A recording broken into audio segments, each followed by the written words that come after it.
መዝሙረ ዳዊትን በመጽሐፍ ቅዱስ የምትጸልዩ ሰዎች በደንብ አድርጋችሁ ስሙኝ። ሁላችሁም ይህን ቪዲዮ ኮፒ ሊንክ እያደረጋችሁ ሼር እያደረጋችሁ ላይክ እያደረጋችሁ ለሁሉም ኦርቶዶክሳውያን አዳርሱልኝ። ሁላችሁም አዲሱን ቤታችን የዘላለም ሕይወት ማለት ነው። ሁላችሁም ፎሎ አድርጉት። እንግዲህ ትናንትና ስለ መዝገበ ጸሎት ምናምን በለቀቅኩላችሁ ቪዲዮ ላይ ብዙዎቻችሁ በውስጥ መስመርም በኮመንትም መዝሙረ ዳዊትን በመጽሐፍ ቅዱስ መጸለይ አንችልም ወይ እያላችሁ ጠይቃችሁኛል። ያው አብዛኞቻችሁ መዝገበ ጸሎት ስላላችሁ መዝገበ ጸሎት ላይ ደግሞ ያው መዝሙረ ዳዊት ስለማይገኝ እና መዝሙረ ዳዊትን በመጽሐፍ ቅዱስ ብንጸልይ ችግር አለ ወይ ብላችሁኛል። ላያስ ከተመቻችሁ ለእናንተ ላያስ ከተመቻችሁ ብትጸልዩ ምንም ችግር የለው።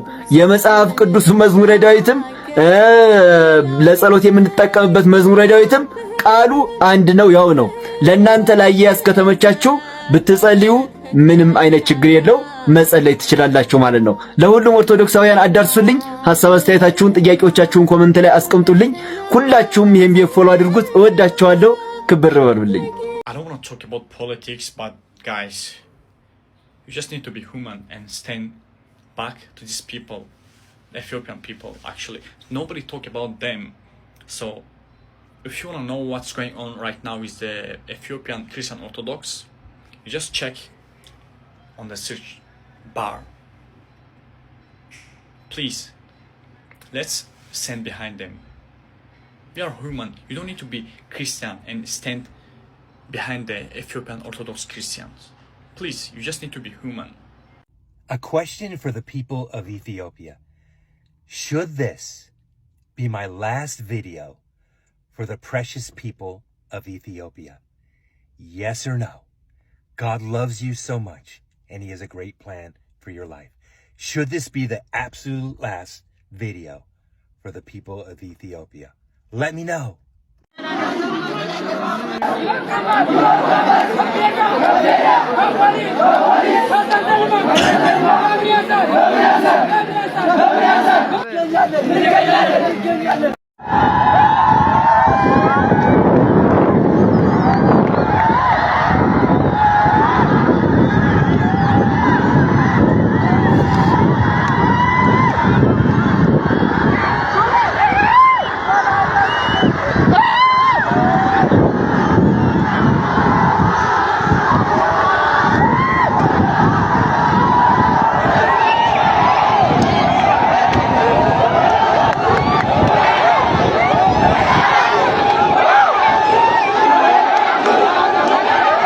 ንግግር ያደረገው ያሁኑ የሻሸመኔው አስገዳይ ሳዊሮስ የሚባለው አባቶች ይከበሩ የሚል ንግግር አድርጓል እና እሱ ራሱን አባት አድርጓል እና እንኳን ሊጸጸቱ እንኳን ለሞተ ሊቆጡ ቀርቶ ገለው አክብሩን ይላል።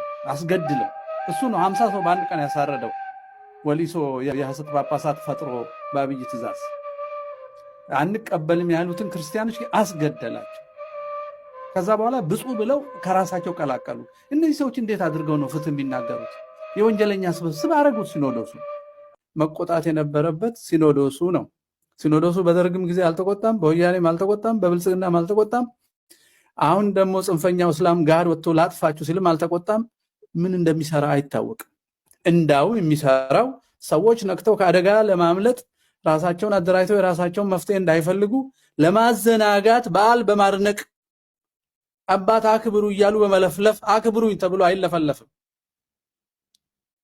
ትድኑ ዘንድ ክርስቶስን ስሙ ነው የሚባለው። ክርስቶስን ስንሰማና እሱን የሚመስሉትን ሳንታዘዝ እናከብራለን።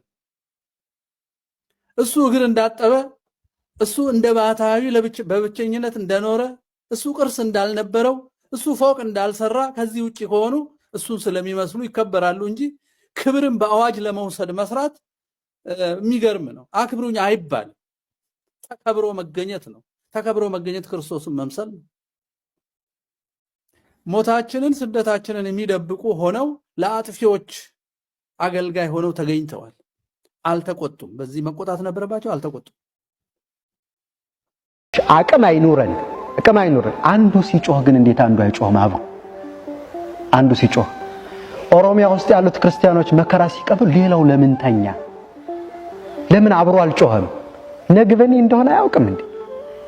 የወደቀው እኮ አብይ ነጌ ነው፣ ሽማግሌ ዞን ነው። እኔም ሽማግሌ ነኝ። ስለዚህ እሱ ከወደቀ እኔም መውደቅ አይቀርም። ነገ የሚያነሳኝ እንዳላጣ ሲጮህ አብሬ መጮህ አለብኝ። እነሱም ችግሩን ስለሚያውቁት ነው። ስለዚህ በክርስቲያን ወገኖች ላይ የደረሰው መከራ የኔ መከራ ነው ብሎ ማሰብ አለበት አንድ ሰው፣ አንድ ኦርቶዶክሳዊ ሰው።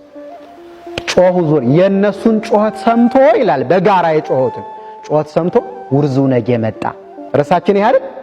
ውርዙ ነጌ መጣ። ውርዙ ማለት ወጣት ማለት ነው።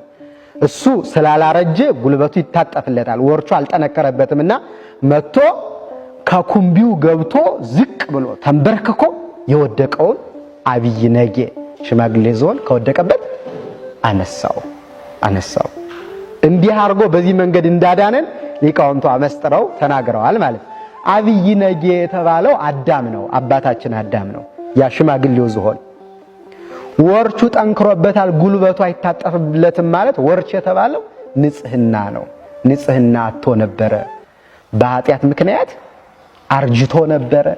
አዳም በስንት ዓመቱ እንዳረጀ ታውቃላችሁ? አታውቁ? ሰው በዚህ ዓለም አሁን በስንት ዓመቱ ነው የሚያረጅ? በ70 በ80 በዚህ አይደል? አዳምስ በስንት ዓመቱ? በ7 ዓመቱ ታውቃላችሁ? በ7 ዓመቱ ማርጀት እንዳለ ሲፈጠር አዳም በቃ ገና ሲፈጠር 30 ዓመቱ ሆኖ ነው የተፈጠረው። 30ውን ዓመት አልኖረበትም። የምንቆጥረው ከተፈጠረበት ዘመን ጀምሮ ያለውን ነው። ከዚያ በኋላ ከገነት እስኪባረር ድረስ በገነት 7 ዓመት ነው የኖረ እና በ7 ዓመቱ ነው ያረጀ። አያችሁ፣ ኃጢአት በልጅነት ያስረጃል። አሁን እኛ አርጅተናል። በስጋ ወጣቶች ነን ብላችሁ ታስቡ ይሆናል። ነፍሳችን ግን አርጅታለች። በኃጢአት ምክንያት ተጎሳቁላለች፣ ሸምግላለች፣ ሽበት አውጥታለች። ምንድነው ያስረጃት? ኃጢአት። ስጋችን ገና ይሆናል፣ ነፍሳችን ግን አርጅታለች። ስጋችንስ ቢሆን አርጅቶ አይደል? የእርጅና ምልክቱ መርሳት ነው አይደል? መርሳት ነው። የተማርነውን እየረሳ ነው አይደል? ተቀጣጥረን ነገ በዚህ ሰዓት እንገናኝ ብለን ወጣቱ አብዛኛው ሰው ረስቸው ነው የሚል አይደል? አርጅቷል። ያለ ዕድሜው ያስረጀው ምንድነው? ኃጢአት። መጠጡን አይረሳም፣ ኳሱን አይረሳም። ጽድቅ ሲሆን ግን ይረሳዋል። እና እስኪ አስቡት፣ አሁን ለመንፈሳዊታችን የሰጠነው ቦታ ምን ያህል ነው? በጸናው መናገር ነው እንጂ የበረታችሁ ትኖራላችሁ። ግን በአጠቃላይ ወጣቱ የት ነው ያለው? ዛሬ እንኳን ቤተክርስቲያን ጭንቅ ውስጥ ሆና፣ አገር ጭንቅ ውስጥ ሆና የት ነው ያለው? በተራ ሐሳብ ውስጥ ዛሬ ድረስ አዳራሽ ሞልቶ ኳስ ያያል። ዛሬ ድረስ ማለት ዛሬ እንኳን አይመጣም፣ አይደነግጥም። እና ለዚህ ነው አባ ሕርያቆስ አዳም በ7 ዓመቱ እንዳረጀ ሲነግረን ወብኪ ተሐደሰ ቀዳሜ ኩሉ ፍጥረት፣ ታላቁ ፍጥረት አዳም ባንቺ ታደሰ። ምን ሆኖ ነበር? አርጅቶ ነበር። በ7 ዓመቱ አርጅቶ በእመቤታችን ምክንያት ነው የታደሰው ማለት። ስለዚህ ሽማግሌ ዞን የተባለው ማን ነው? አዳም። ወርቹ ጠንክሮ ነበር፣ አልታጠፍለት ብሎ ነበር ማለት ኃጢአት ሰልጥኖበት ንጽህና አጥቶ ነበረ ማለት ነው። ከዚያ በኋላ እርጅና ስለተሰማው እረፍት ሲፈልግ ወይም እረፍት ሲሻ ከምን ተደግፎ ነው የሚተኛ አልኳችሁ? ከእንጨት ከዛፍ አይደለ? ስለዚህ ዲያብሎስ መጥቶ አምላክ ትሆናለህ፣ ለምን አምላክ አትሆንም ብሎ ምክር ሲመክረው በምንድነው አምላክ መሆን ብሎ ጠየቀው። ዕፀ በለስን ብትበላ። ያ አብይ ነጌ የተጠጋት እንጨት የዕፀ በለስ ምሳሌ ናት። አዳም ተስፋ ያረጋት ዕፀ በለስን አይደል? በልቻ አምላክ ሆናለሁ ብሎ ነበረ። ግን ያነ ዝሆን እንጨቷን የተጠጋ ለማረፍ ነበር አይደል? ግን አሳረፈችው፣ ገደል ነው የከተተችው ያኛው ዝሆን። አዳምም ዕፀ በለስን የበላው አምላክ ሆናለሁ ብሎ ነበረ። አምላክ ሆነ? እንኳን አምላክ ሊሆን ሰው መሆን አቃተው። ከክብሩ ተዋረደ፣ ከነበረበት ሀገር ወጣ። እንዲያ ሆነ። ስለዚህ ያቺ የዕፀ በለስ ምሳሌ ናት። ልክ እነዚህ አዳኞቹ የተባሉት አጋንንት ናቸው። አዳኞቹ እንዳይጠረጥር ምን ቀብተዋት? ጭቃ ቀብተዋት፣ ከርክረው ጭቃ ቀብተዋት ሂደው እሷን ተመርኩዞ ነው የወደቀ። ስለዚህ አዳምንም እንዳይጠረጥር ምን አለው ሰይጣን? ዕፀ በለስን እኮ የከለከለህ አለው አምላክ እንዳትሆንበት ብሎ ነው። ስለዚህ ብላና አምላኩን ብሎ አጠራጠረው። የእግዚአብሔርን እውነት ትቶ የሰይጣንን ሐሰት ሰማ። አዳም ወደቀ። ህዝብ ክፋት ክፉ ንጉስ በሀገር እንዲነግስ ያደርጋል። መናፍቅ ጳጳስ እንዲሾም ወደ ቤተ ተመለስ፣ አገር ስራ ነው እያለ ያለ።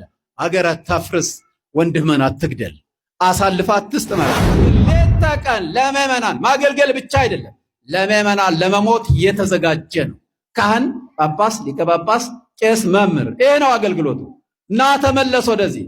የንጉሥ አገልጋይ አትሁን፣ የካድሪ አገልጋይ ማለት ጉቦ እኮ ክህነት ያሽራል። ልንገራችሁ፣ ምናልባት እንግዲህ ቅጥረኛ ካለ ሳልናገረው አላልፍም። በጉቦ የተቀጠረ ካለ እጅግ አሳፋሪ ይሆናል። እጅግ አሳፋሪ። በጉቦ የተቀጠረ ካለ ምን ብሎ ሊቀድስ ነው ወዳጄ? ምን ብሎ ሊያገለግል ነው? አሃዱ አብ ቅዱስ፣ አሃዱ ወልድ ቅዱስ፣ አሃዱ ወልድ መንፈስ ቅዱስ። የዶሮ ጭንቅላት ትንሽ ናት። የዶሮ ዓላማ ደግሞ መበተን ነው። ከምትበላው ምትበትነው ነው። እንዲህ አይነት ጭንቅላት ይዞ የሚመራ ለሀገር የሚመራ በታኝ አፍራሽ። እንዲህ አይነት ጭንቅላት ይዞ የቤተክርስቲያን መሪ መሆን አይቻልም። በጋራ አንድ ላይ ሆናችሁ ጸሎት አድርጋችሁ ይሄን ምግብ የሰጠህን አምላካችን ተመስገን ብላችሁ አመስግናችሁ አብይ አህመድ is a killer አብይ አህመድ is a killer ብናል ፖሊስ ልከውብናል። በስዊድን ስቶክሆልም በዛሬው ዕለት የምክክር ኮሚሽን የተባለ የፉግግር ኮሚሽን የብልጽግና አጀንዳውን ይዞ በስዊድን ስቶክሆልም ስብሰባ እያካሄደ ይገኛል። እኛም ገብተን የተቃውሞ ድምጻችን አሰምተናል። ፍሪ ክርስቲያን ታደለ፣ ፍሪ ክርስቲያን ታደለ ተጠያቂ ኖት፣ አከብሮታለሁ። ተጠያቂ ኖት፣ ተጠያቂ ናችሁ እያንዳንዳችሁ። ህፃናት በሴት ህፃናት በድሮን እየተገደሉ፣ ህፃናት በድሮን እየተገደሉ ነው። ስቶፕ አማራ ጄኖሳይድ! ስቶፕ አማራ ጄኖሳይድ!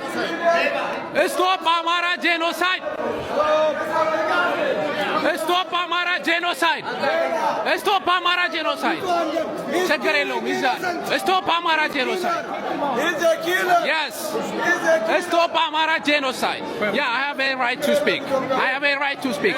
It's Sweden. Yeah, it's Sweden. It's not Ethiopia. Yeah, I have the right. Yeah, sir. I respect you. Yes, yes. I have. Come on. Yes. This guy is a killer. Abiy Ahmed is a killer. Stop human rights violation in Ethiopia. Human rights violation. Stop human rights violation in Ethiopia. ትግሬን እየገደልክ ኦሮሞን እየገደልክ አማራን እየገደልክ ስልጣንን መቀጠል አትችልም። አብይ አህመድ መስት ጎ። አብይ አህመድ ነው ገዳይ። እሱን መከሩት። ያ ልንናገር አንተ አትንካኝ። ይሳቀብን yes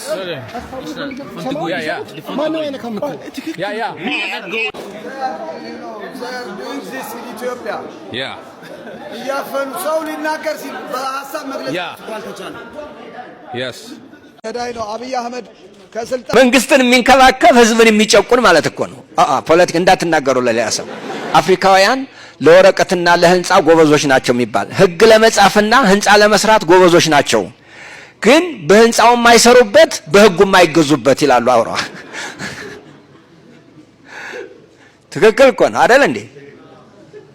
ምን ፖለቲካ ተናገርኩ ወደ ፖለቲካ ገባው እንዴ? እንዴት ነው? ህጋችን ራሱ ምንድነው የሚለው? ስም ህገ ምን ማለት ነው? መንግስትን የሚጠብቅ ማለት እኮ ነው። ህዝብን የሚጠብቅ ማለት እኮ አይደለም። መንግስትን የሚንከባከብ ህዝብን የሚጨቁን ማለት እኮ ነው። ፖለቲካ እንዳትናገሩ ለሌላ ሰው። እኩል ነው። አማራነት ማለት በምድር ላይ ሁለት ተዋጊ ህዝቦች አሉ፣ እስራኤላውያንና አማራ። ጧበል ፈንዳ። እውነቱ ይሄ ሁሉን ሰንዶ ያዘጋጁ። ምንም ብትል አማራ ያመጣው ነው። ምንም ለመቻቻል ለምናምን አይደል። ያሰለጠነ ነው፣ ህዝብ ያሰለጠነ ነው፣ ስርዓተ መንግስት የፈጠረ ነው። እመን ይሄንን መጀመሪያ ያማላው ያሌለ ነገር ብናወራ ምን ይሰራል? በፍጹም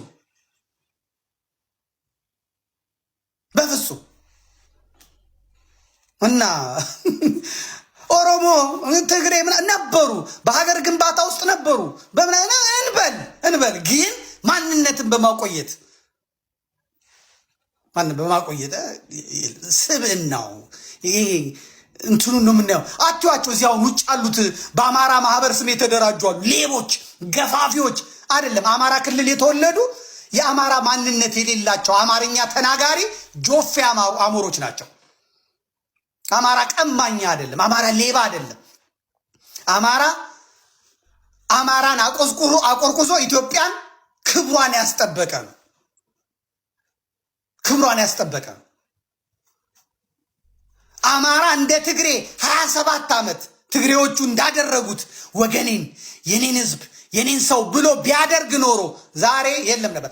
የአማራ ገዢ መንግስት ነበር ከተባለ 86 ብሔሮች ከነቋንቋቸው ከነፊደላቸው ከነባህላቸው ከነወጋቸው ከነስርዓታቸው ከነአምልኳቸው ከነኢሬቻው ከነቆይቻው ከነቋቁቻው ማንኛውም ሰው የራሱን ይዞ እንዲቀመጥ ያደረገ እንደ ፈረንሳይ ያጨፈለቀ እንደ አውሮፓውያኑ እንደ አሜሪካን ያልጨፈለቀ እንደ ሌሎቹም ያልጨፈለቀ 86 ብሔረሰብ ራቁቱን የሚኖረው ራቁቱን ምንም የሚኖረው እንዲኖር ያደረገ ነው። አማራነት ያ ነው።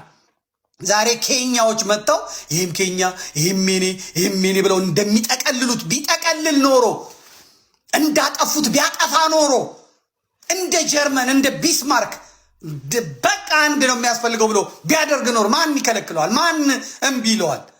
አይለው። አማራነት ያ አይደለ።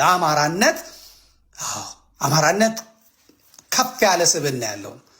አሁን ብዙ ሰዎች እኔ ይሄ ለዚህ እሴት ስታገል ለጎንደር የታገልኩ ለጎጃም የታገልኩ ለሸዋ የታገልኩ ለወሎ የታገልኩ ይመስለዋል። ቀሽም ጎጃምማ ጎንደርማ ባንዳ ይወለድበታል።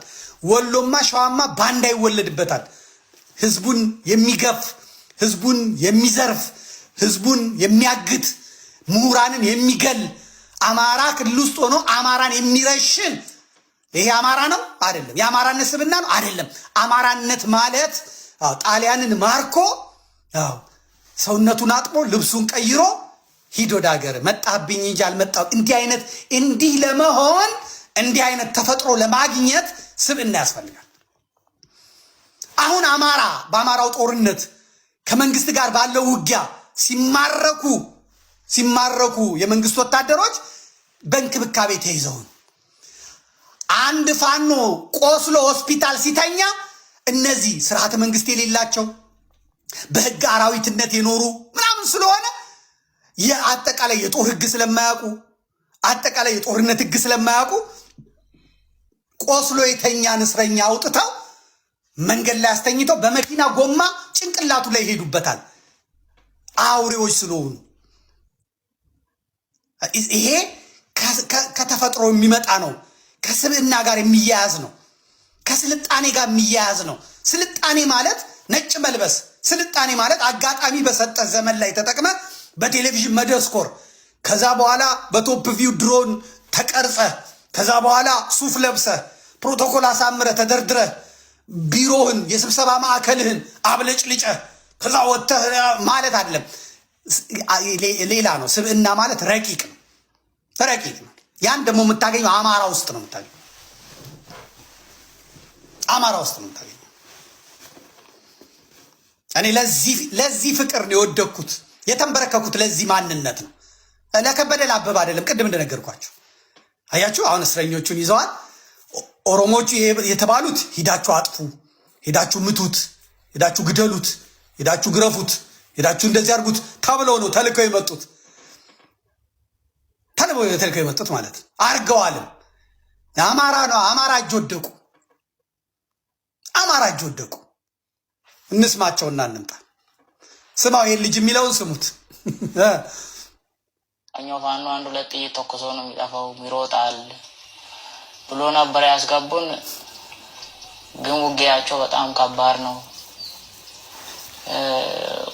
ጓደኞቼ መከላከያ ሰራዊት ላይ አትቀላቀሉ፣ እነሱ ለፖለቲካ እንጂ የሚፈልጉት ኢትዮጵያ እንትን እንድትል አይደለም። እሱ እንትኑ ለመያዝ ብቻ ስልጣኑን ብቻ ለመጠቀም ነው። አትቀላቀሉት ለማለት ፈልጋለሁ። ትምህርታችሁን ቀጥሉ። ስራ ካገኛችሁ ስራ ስሩ። መንገድ ላይ ያደራችሁ ብትሰሩ ይቀላችኋል። ይሄን ነው የምለው። ምክንያቱም አማራ ከህፃንነቱ ጀምሮ ባሩድ እየሸተተ ነው የመጣው። ዳንኤል ክብረት የጻፈው ነገር ነበረ አስታውሳለሁ። ዛሬ አይደግመውም እንጂ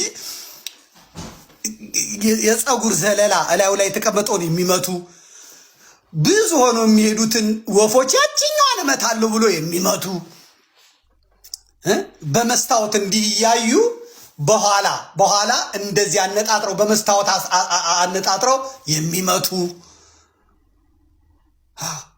ባሩድ እየሸተተው ያደገ ሰርግ ላይ ምናምን የጥይት ድምፅ ገና ማህፀን ሳለ እየሰማ ያደገ የማይደነግጥ መልክዓ ምድሩ ራሱ ተዋጊ ነው። እስቲ ላስታ ሂዱ፣ እስቲ ራያ ሂዱ፣ እስቲ ግሸን ሂዱ፣ እስቲ ጎንደር ሂዱ። መሬቱ ራሱ አንድ ክፍለ ጦር አንዱ ተራራ አንድ ክፍለ ጦር ነው። ይሄ በኦሮሚያ ሜዳ የለመደ፣ ይሄ በአዲስ አበባ ጫት ቤት የለመደ፣ ይሄ በደቡብ ጆተኒ ሲጫወት የለመደ እዛ ሄዶ አይችልም። አማራ ቁጥብ ነው፣ ጿሚ ነው፣ ይጸልያል። አሁን ያለውን ሆዳም አማራ አይደለም የምነግራችሁ። ይሄ ጾም ያፈረሰውን አጋሰስ ቢራውን ሲጨልጥ፣ ጃምቦውን ሲጨልጥ፣ አረቄውን ሲጨልጥ የሚውል ዓርብ ሮብ የማያውቅ እሱን አማራ አይደለም የምላችሁ። አማሮች አሉ ክፉ ቀን እንደሚመጣ አውቀው የሚጸልዩ የሚጾሙ። ይሄ መከራው ቀን ሲመጣ፣ የጦርነት ቀን ሲመጣ 2 ቀን 3 ቀን መቆየት የሚችሉ ከነዚህ ጋር ነው ሄዶ የሚዋጋው። የአብይ ጦር የብርሃኑ ጁላ ጦር ሄዶ የሚዋጋው ከነዚህ ጋር ነው። የሚመጡት ሰራዊቶች በፊት ደጀን ነበር፣ ህዝቡ ያበላል። ወታደሩን ሲያይ እናቴ ልጄ ብሎ የኦሮሞውን የደቡቡን ልጅ ደረቱን እየደቃ ነበር የሚቀበለው። አሁን ግን የሚመጣው ልጁን ሊገል፣ አባቱን ሊገል፣ ወንድሙን ሊገል፣ አጎቱን ሊገል ነው። ውሃ የሚሰጠው የለም፣ ቢታመም ዞር የሚያደርገው የለም። እንደ ደመኛ ነው የሚያየው። ከትግሬ ቢሸሽ አማራን የተቀበለው እግር አጥቦ ሰንጋ ጥሎ ጠጅ ጥሎ ጠላ ልጆቹን ሽሮ ሳያበላ ዶሮ ወጥ ሰርቶ ፍትፍት ሰርቶ መብያ ቦታ ቢጠፋ እንጀራ በጭንቅላቱ ተሸክሞ በየከተማው ለሚያልፈው ከሱቅ ለስላሳ ሚሪንዳ ቆሎ ገዝቶ እየሰጠ ይሄ ነበር አማራ። አሁን የለም። ይሄ ጧት መብላት የለመደ የደቡብ የኦሮሞ የጴንጤና የዋሃቢ እስላም ትንንሽ ልጆች እዛ ይመጣሉ። ከዛ በኋላ ደግሞ ያለዚህ አይመታም። ችግሩ እሱ ነው። አማራ ያለዚህ አይመታም፣ አያቆስልህም።